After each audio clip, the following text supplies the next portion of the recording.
Hey everybody, welcome back. Jordan here. So this video was supposed to be me changing the Lego City to accommodate a raised platform for Ninjago City.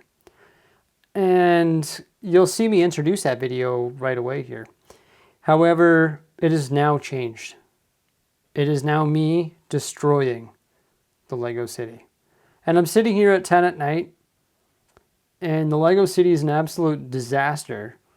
And I know that there's no way that I'll be able to finish the ideas that I've come up with in this video and throughout this day today. So let's get started with the video, and then I'll show you what I mean by me destroying the Lego City with a full-out discussion. Hey everybody, welcome back. Jordan here. Today we're going to be working on another Lego City update. And I know it's pretty crazy. It involves the Lego Ninjago District way over here in the downtown core. These changes are going to be very positive, and they actually involve adding a whole new level to the Lego City. So we've got to go to the hardware store to get some wood cut to implement these changes. And it's actually going to be raising the Ninjago District up off the ground, and that's all of these buildings here. That's the Ninjago City Docks, Ninjago City, and Ninjago City Gardens, along with the Temple of Erjitsu and also those fishing shacks just below.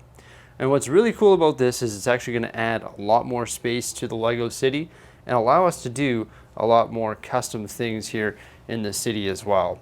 So first thing we're going to do is head on out to the hardware store to pick up the material that we need to start implementing these awesome changes. We've got all our melamine sheets cut. We also have the wood cut that will serve as legs. The sheet that we're going to be using in the Ninjago District today is this one right here. So 60 inches by 25 inches. And there's something that we have to do before we bring that downstairs. And of course that is clearing this area here so we have somewhere to put it. The space is now cleared for the platform. So what we're going to do, I think, is put our legs on the platform or on the piece of melamine in the garage. And then I'm going to bring it down here as one piece. Set it down. That piece of melamine that we got cut is 25 by 60 inches. So it's going to take up the majority of this space right here. I'm thinking 8 legs will do the trick. So 2 here, 2 there, 2 there, 2 there, so on and so forth. I'll measure them so they're all evenly spaced. Also got to make sure they're more than 5 inches, probably 6 inches in, because we got to be careful about our train track, which is going to be running underneath this. Also got to be careful about the train track on the far side. So I'll probably bring them 6 inches in, just so it gives the base plate and the train a little bit of breathing room, and then we'll evenly disperse them and screw the legs in just using standard screws. After measuring and marking the leg position, I used my drill and I pre-drilled some screws. And now we just have to attach the legs and haul this thing down there. There we go. Take a look at it. It's a little tiny table. Let's go place this thing. The platform is placed and looking pretty fresh. It is quite tall. It's going to take approximately 3 MERP pieces to do a cliff edge all along here.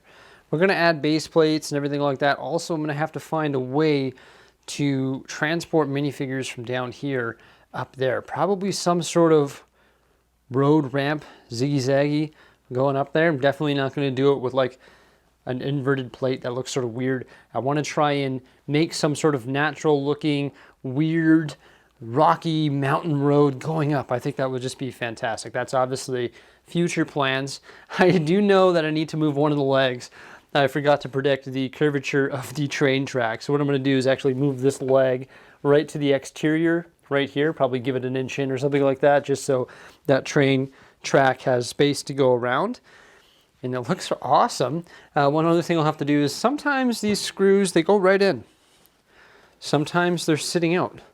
So what I'll have to do is just pull this screw out, grab my drill bit, drill it open a bit, and then put the screw back in, and that will inset the screw a little bit there. I forget what the term is for it. I had to do it for the Bricksie wall. Some of the screws were popping out, and I had to do that. So I'll do it for this platform as well, because there's no way that I'm going to put a base plate over a screw that's popping out. That's not going to be good for my base plates. These screws have to be flush for sure.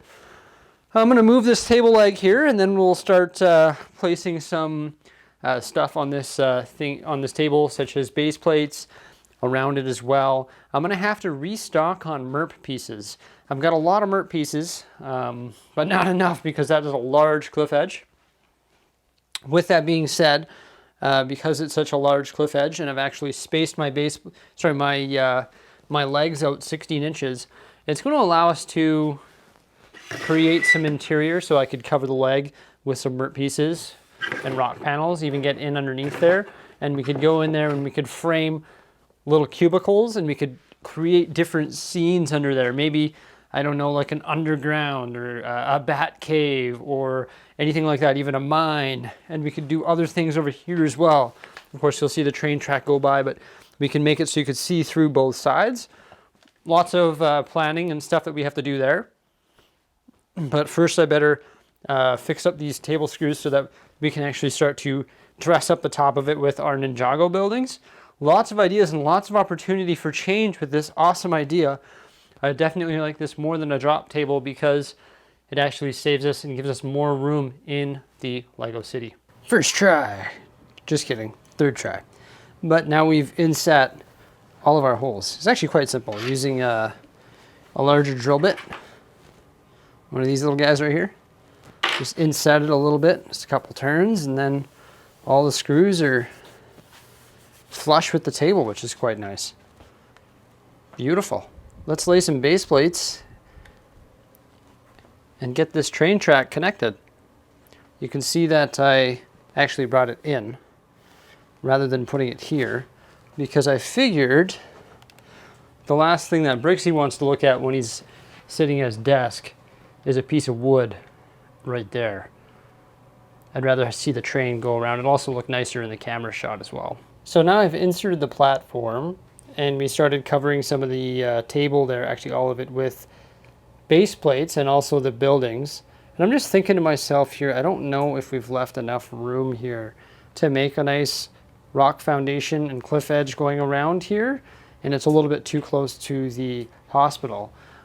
And also, when we look at it from this angle from my desk, you do see this large gap around the edge of the table, which is nice because you'll be able to see the trains.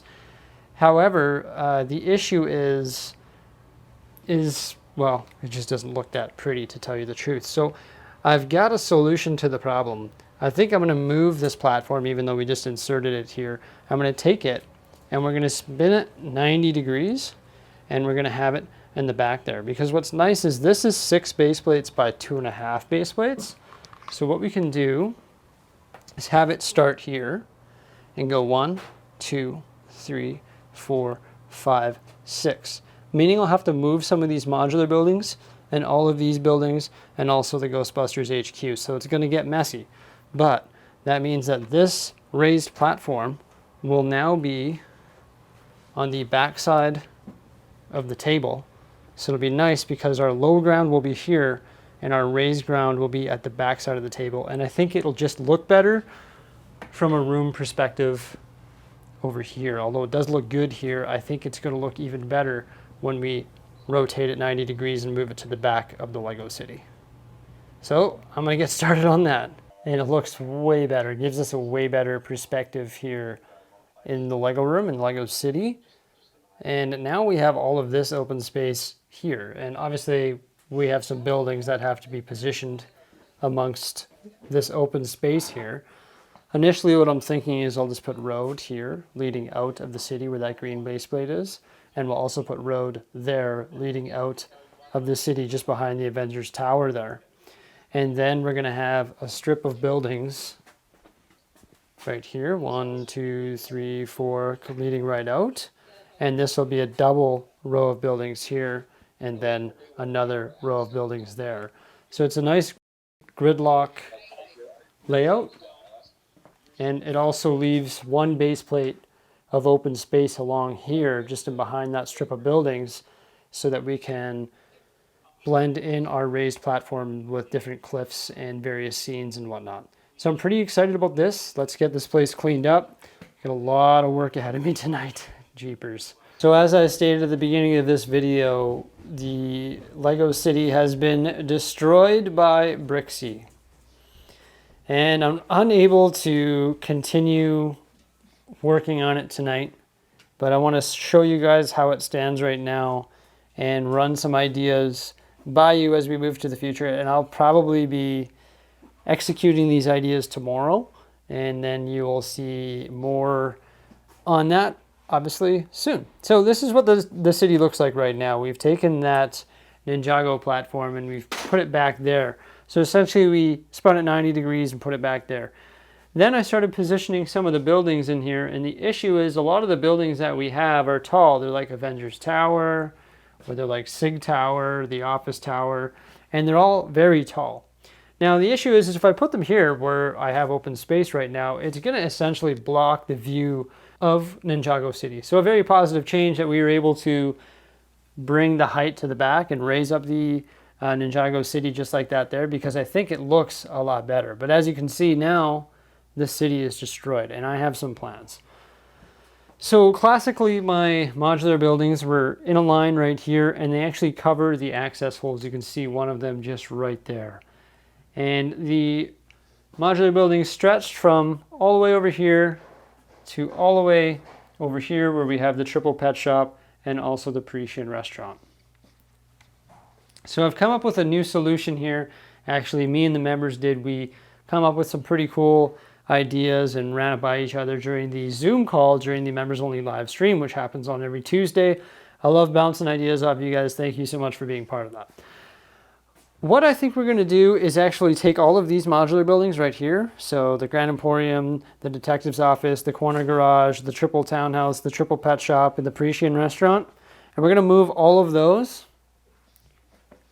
over here. So they'll be back to back here, and they'll be right along here. And we'll also integrate the custom remodel that I did with the pet shop, cafe, and townhouse. And I'm still working on the interior details of that, but it looks great. And it's going to blend in beautifully with the other modular buildings. So what I'm going to do is take all that stuff, move it over here. Now we're going to have all of our modular buildings starting here with the brick bank, Diagon Alley entrance, and all the modular buildings will be here. And what's going to be nice about that is they're going to be nice and low. And then when they're low, you're going to be able to see Ninjago looming in the background. That frees up all of this space over here. And then what we're going to do is we're going to take Avengers Tower, SIG Tower, Office Tower, which are all very tall, and put them right here. I don't know what order they'll go in and how they'll be configured in this block, but they won't really be blocking anything. So that'll look really good. And you'll see that there actually is a lot of open space here even after we make those changes. Because we have to leave room for the rebrickable model of Big Ben, which is a modular building. Also, the rebrickable model of Sesame Street, which is a modular building. And also a rebrickable model of the pet shop. And those will be integrated into the modular core right here just below the Ninjago District. It's going to be a tremendous amount of fun, but I don't think I can get it done today because there's a lot of tile work behind it and it's getting pretty late at night, but I can't wait to do that in the future. Let me know what you guys think by commenting below. I think these changes are going to be very cool and they're going to change the dynamic of the Lego City, adding lots of different height in all the different quadrants of the city. That's really about it. Remember to like, subscribe, and stay tuned for some more great stuff coming out in the near future. Thanks for watching. Bye for now.